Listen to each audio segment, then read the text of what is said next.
एक गांव में एक जवान लड़का रहता था जिसका नाम साहिल था और वो अपने आलसपन और काम चोरी के लिए मशहूर था।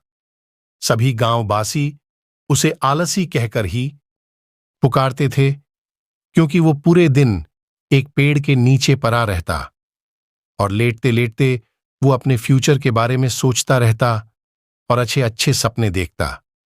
उसके दिन ऐसे ही आलस में गुजर रहे थे। लेकिन एक दिन उस गांव में एक साधु आए जो कि अगले कुछ दिनों तक उसी गांव में ठहरने वाले थे। वो दिन भर लोगों से चंदा करते और लोगों को उपदेश देते और रात में गांव के बाहर बने मंदिर में आराम करते। वो साधु जब भी दान लाने जाते और रात को वापस आते तो वो साधु हर बार उस जवान लड़के को उसी पेड़ के नीचे लेटा हुआ पाते।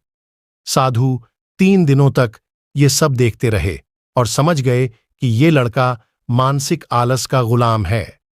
चौथे दिन जब वो वापस लौट रहे थे, वो उस लड़के के पास गए जो अभी भी उसी पेड़ के नीचे लेटा हुआ था। साधु ने लड़के से कहा, बेटे, मेरे पास तुम्हारे लिए एक काम है। मैं चाहता हूं कि तुम उस पहाड़ी के चोटी तक जाओ और वहां से मेरे लिए एक पंख लेकर आओ। लड़के ने लेटे लेटे ही अपना सर पहाड़ी की तरफ किया और अपनी नजर उस पहाड़ की चोटी की तरफ ले गया और उसने साधु की तरफ देखा और उपहास लेते हुए कहा, यह असंभव है। मैं उस पहाड़ी के ऊपर तक नहीं जा सकता। मैं बहुत आलसी हूं। साधु ने मुस्कुराते हुए कहा, अरे, मुझे जिस पंख की तलाश है वो इस पहाड़ी के शिखर पर भी नहीं मिलेगा। वो तो इस पहाड़ी के दूसरे तरफ एक गुफा के अंदर मिलेगा, जिसके लिए इस पहाड़ी के शिखर तक चढ़कर फिर नीचे उतरना होगा। लेकिन वो कोई साधारण पंख नहीं है। वो ऐसा पंख है जिसे तुमने कभी नहीं देखा होगा। वो पंख सुंदर पंख है जो रोशनी बिखेरती है। साधु के इन बातों से उस लड़के के अंदर हौसला बढ़ गई। उसने आज से पहले ऐसे पंख के बारे में कभी नहीं सुना था और ऐसे रोमांचक सफर के बारे में सुनकर वो अंदर ही अंदर खुश हो गया था। इसीलिए उसने साधु के चुनौती को कबूल किया और वो पहाड़ी की तरफ चल पड़ा। लेकिन चढ़ाई बहुत लंबी और मुश्किल था। जल्द ही लड़के का शरीर थकने लगा, सांस फूलने लगी और शरीर से पसीना बहने लगा। लेकिन फिर भी उसने चलना जारी रखा। वो जैसे जैसे ऊपर और ऊपर चढ़ता गया, उसे खुशी महसूस होने लगी जिसे उसने आज से पहले कभी महसूस नहीं किया था। आखिरकार जब वो कड़ी मेहनत और लंबे कोशिशों के बाद पहाड़ी के शिखर पर पहुंच गया तो पर वो पूरे तरीके से थक चुका था। लेकिन वो बहुत खुश था। उसे अंदर से आत्मसंतुष्टि का एहसास हो रहा था।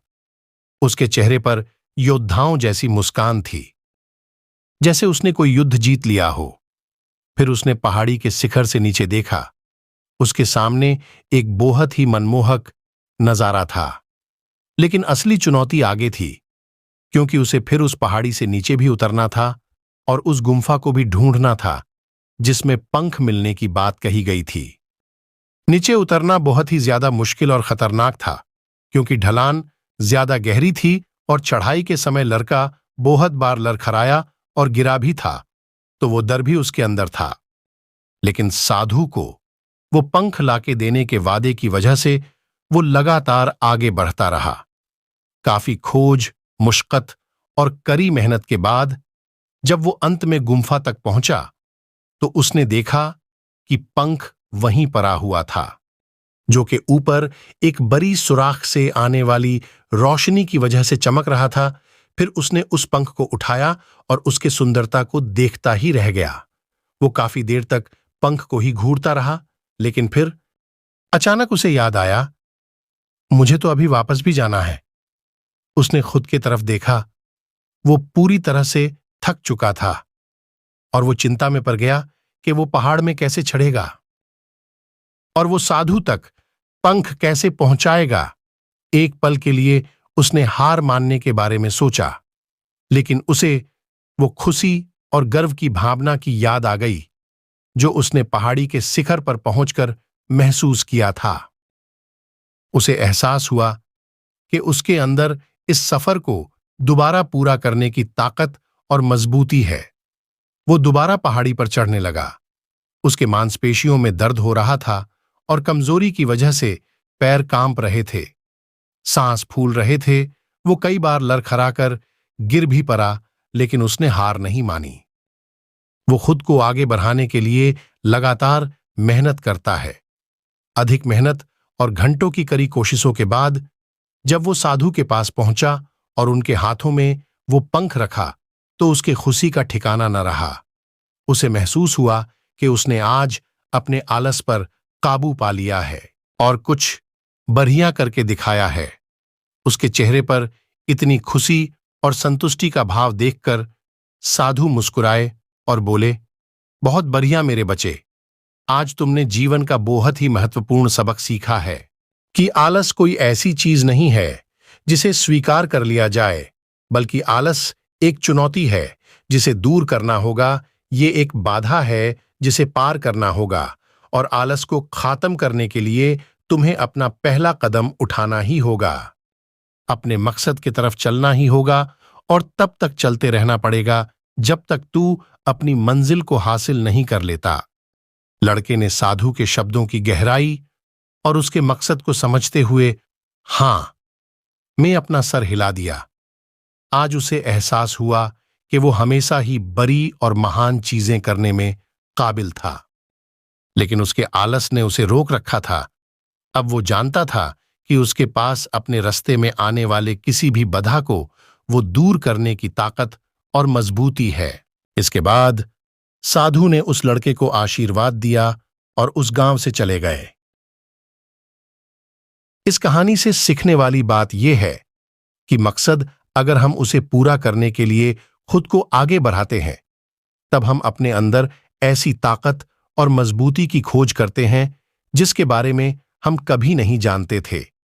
आलसपन पे काबू पाने के लिए हमें खुद को चुनौती देनी चाहिए और बड़ा सपना देखना चाहिए, फिर चाहे उस सपना को पूरा करना कितना ही मुश्किल क्यों ना हो।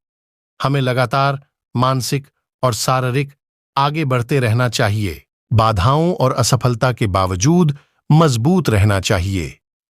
हमें अपने लिए एक नियम बनाकर उस पर टिके रहकर अपने डेली लाइफ को भी विकसित करना चाहिए। हमें कुछ ऐसी आदतें बनानी चाहिए जो मन न लगने पर भी फोकस और एक्टिव रहने में मदद करेंगे। आलस पर काबू करने का मतलब विकास का मानसिकता विकास करना है। इसका मतलब चुनौतियों और असफलताओं को विकास और सीखने की के रूप में देखना, न कि हार मानने के रूप में।